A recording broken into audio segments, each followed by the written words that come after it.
مشہور مغل شہنشاہ اورنگزیب عالمگیر کی بیٹی شہزادی زیب النساء کا مقبرہ۔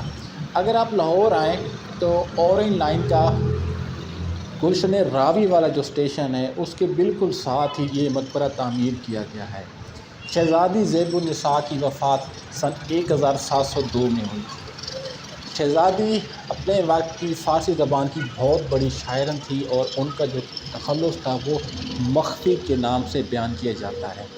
ان کی شاعری کے جو مجموعات تھے فارسی زبان کے وہ 1917 اور 1921 میں ایران میں شائع کیے گئے تھے۔ شہزادی کے بارے میں 3 کہانیاں جو ہے وہ عام طور پر مشہور ہیں۔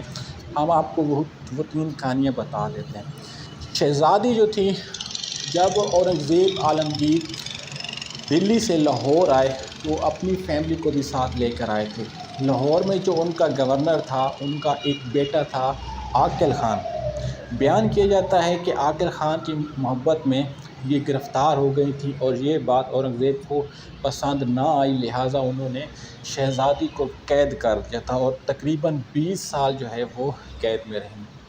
دوسری کہانی یہ بیان کی جاتی ہے کہ شہزادہ دارا شکوہ جس کو اورنگزیب نے تخت نشینی کی جنگ میں قتل کر دیا تھا، اس کے بیٹے کے ساتھ اس کی منگنی ہو چکی تھی، اور جب دونوں بھائیوں کی جنگ ہوئی، مطلب اورنگزیب اور دارا شکوہ کی، تو شہزادی نے اپنے والد کے خلاف اپنے سسر کو کچھ چند اہم باتیں بتا دیں، جس سے ناراض ہو کر اورنگزیب عالمگیر نے ان کو قید کر دیا تھا اور وہ تقریباً 20 سال جو ہے وہ قید رہے۔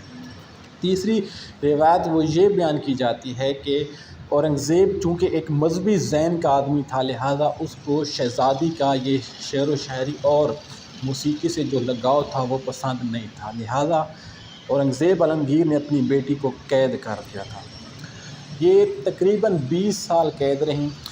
ان کے بارے میں مقبرے کے بارے میں بھی متضاد باتیں ہیں۔ کوئی یہ کہتا ہے کہ یہ مقبرہ واقعی اسی کا ہے، کوئی اس بارے میں انکار کرتا ہے۔ حتمی طور پر یہ ہم نہیں کہہ سکتے کہ یہ جو مقبرہ ہے آیا یہ واقعی زیب النساء کا ہے یا نہیں۔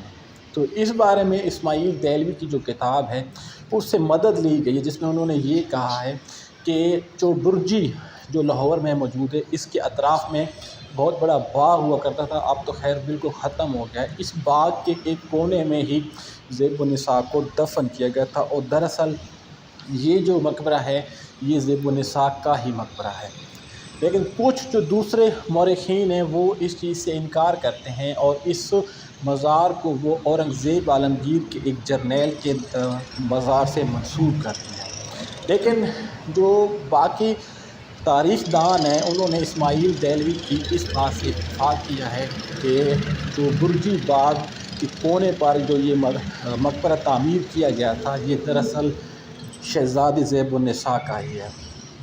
اس مقبرے میں پہلے سنگ مرمر اور قیمتی پتھر کا استعمال کیا گیا تھا، لیکن مہاراجہ رنجیت سنگھ جب لاہور پر حکمران ہوا، قابض ہوا، تو اس نے بادشاہی مسجد کے سامنے جب بارادری کی تعمیر کی تھی تو اس کی تعمیر کے دوران اس نے یہاں سے جو قیمتی پتھر تھا وہ اکھاڑ لیا تھا اور مقبرے کو بالکل تہس نہس کر دیا تھا، برباد کر دیا تھا۔ اس کے بعد جب پاکستان بنا تو محکمہ آثار قدیمہ نے اب سے کچھ سال پہلے جو ہے انہوں نے اس مقبرے کی دوبارہ سے تزئین و آرائش کی اور اس کو ثقافتی ورثے میں شامل کیا۔ اس میں کچھ جو پتھر ہے وہ اسی دور کا لگا ہوا ہے، جبکہ جو کچھ پتھر ہے وہ بعد میں لگایا گیا تھا۔ اس قبر کے اوپر کوئی نام وغیرہ نہیں لکھا ہوا، اگر کوئی تھا بھی صحیح تو وہ سکھوں نے اس کو اکھاڑ پھینکا تھا، اور جو اس مزار کی تاریخ جو تھی وہ لکھی ہوئی تھی وہ بھی سکھوں نے اکھاڑ پھینکی تھی۔ بہرحال ہم اسماعیل دہلوی کی جو تاریخ ہے اس سے ہی جو ہے ہم اتفاق کریں گے کہ یہ جو مقبرہ ہے یہ اورنگزیب عالمگیر کی بیٹی شہزادی زیب النساء کا ہی ہے۔ آپ دیکھ سکتے ہیں یہ گلشن راوی کا جو اورنج لائن کا ریلوے اسٹیشن ہے اسی گلشن راوی کے اورنج لائن ٹرین کے ساتھ یہ مقبرہ تعمیر کیا گیا ہے۔ آپ اگر لاہور میں آئیں تو اس مقبرے کو ضرور دیکھیں۔ اور مقبرے پر آئیں تو شہزادی کی مزار پر فاتحہ پڑھنا نہ بھولیں۔ شہزادی نے زندگی بھر شادی نہیں کی تھی، وہ کنواری فوت ہوئی تھی۔ شکریہ۔